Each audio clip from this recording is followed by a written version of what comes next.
أعوذ بالله من الشيطان الرجيم. بسم الله الرحمن الرحيم.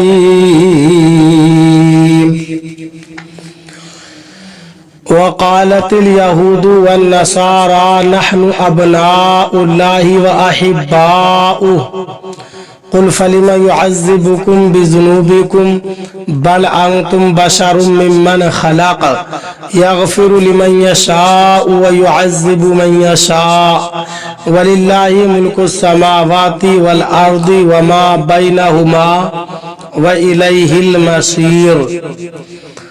ترجمہ کنزُ الایمان. اللہ کے نام سے شروع جو نہایت مہربان رحم والا.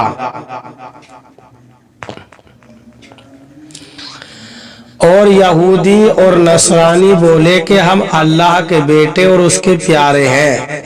تم فرما دو پھر تمہیں کیوں تمہارے گناہوں پر عذاب فرماتا ہے، بلکہ تم آدمی ہو اس کی مخلوقات سے جسے چاہے بخشتا ہے اور جسے چاہے سزا دیتا ہے، اور اللہ ہی کے لیے ہے سلطنت آسمانوں اور زمین میں اور اس کے درمیان کی، اور اس کی طرف پھرنا ہے. ترجمہ کنز العرفان. اور یہودیوں اور عیسائیوں نے کہا ہم اللہ کے بیٹے اور اس کے پیارے ہیں. اے حبیب تم فرما دو اگر ایسا ہے تو پھر وہ تمہارے گناہوں پر عذاب کیوں دیتا ہے، بلکہ تم بھی اس کی مخلوق میں سے عام آدمی ہو. وہ جسے چاہتا ہے بخش دیتا ہے اور جسے چاہتا ہے سزا دیتا ہے. اور آسمانوں اور زمین میں اور جو کچھ اس کے درمیان ہے سب کی سلطنت اللہ ہی کے لیے ہے اور اسی کی طرف پھرنا ہے. وقالت الیہود والنصارى. یہودیوں اور عیسائیوں نے کہا.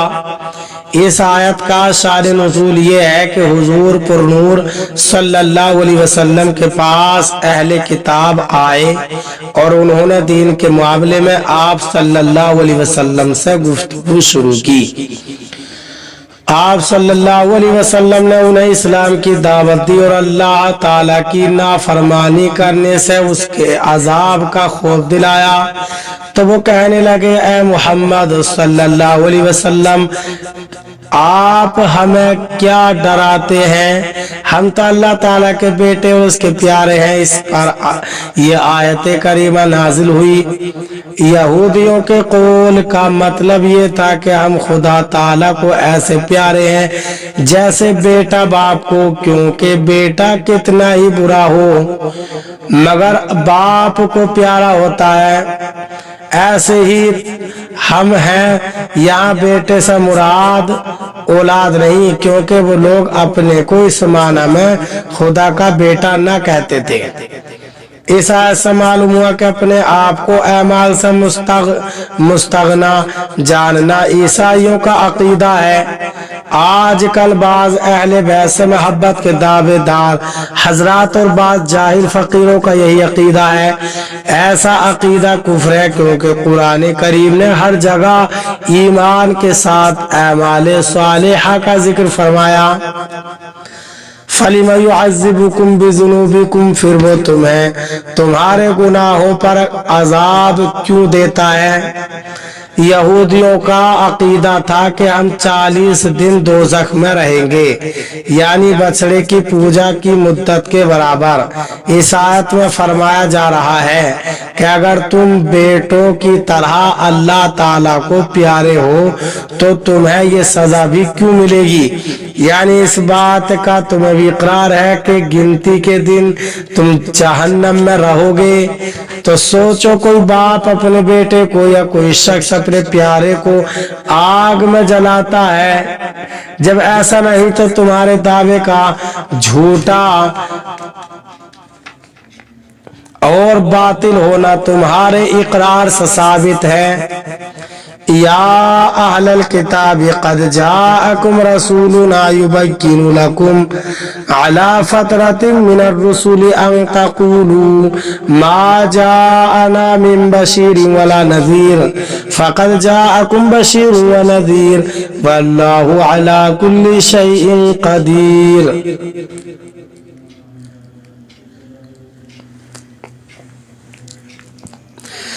ترجمہ کنز الایمان، اے کتاب والو بے شک تمہارے پاس ہمارے یہ رسول تشریف لائے کہ تم پر ہمارے احکام ظاہر فرماتے ہیں، بات اس کے کہ رسولوں کا آنا مدتوں بند رہا تھا کہ تم کہو کہ ہمارے پاس کوئی خوشی اور ڈر سنانے والا نہ آیا، تو یہ خوشی اور ڈر سنانے والے تمہارے پاس تشریف لائے ہیں اور اللہ کو سب قدرت ہے۔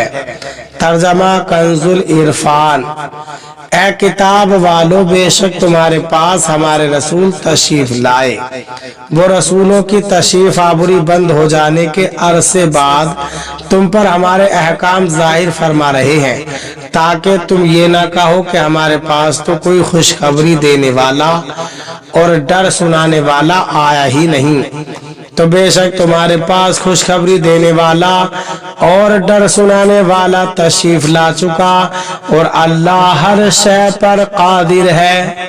یا اہل الکتاب، اے اہل کتاب، اس آیت میں اللہ تعالیٰ اہل کتاب کو اپنے عظیم ترین احسان کی طرف توجہ دلا رہا ہے کہ حضرت عیسیٰ علیہ السلام کے بعد رسول کریم صلی اللہ علیہ وسلم کے زمانے تک 569 برس کی مدت کسی بھی نبی کی تشریف آوری سے خالی رہی۔